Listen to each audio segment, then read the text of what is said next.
Hi friends, అందరూ బాగున్నారు కదా? నేను మీ ఇంగ్లీష్ మాస్టర్ని. ఈరోజు స్పెషల్ డేస్కి హాలిడేస్కి ముందు ఆన్ అనే దాన్ని ఎలా ఉపయోగించాలో చెప్పబోతున్నాను. మొదటి ఉదాహరణ, I give gifts on my birthday. నేను నా పుట్టిన రోజున బహుమతులు ఇస్తుంటాను. I make resolutions on new year's day. నూతన సంవత్సరం రోజున నేను తీర్మానాలు చేస్తాను.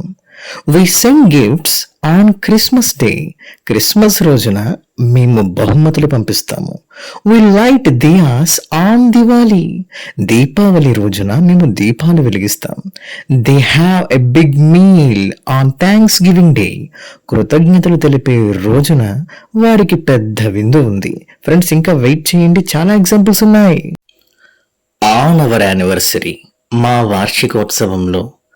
On mother's day, mother's day రోజున.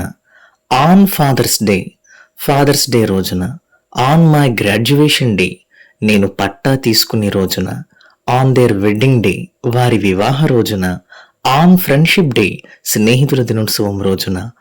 ఆన్ టీచర్స్ డే, ఉపాధ్యాయ దినోత్సవం రోజున. ఈ విధంగా స్పెషల్ డేస్కి హాలిడేస్కి ముందు ఆన్ ఉపయోగించడం అయితే మనం చేయాలి.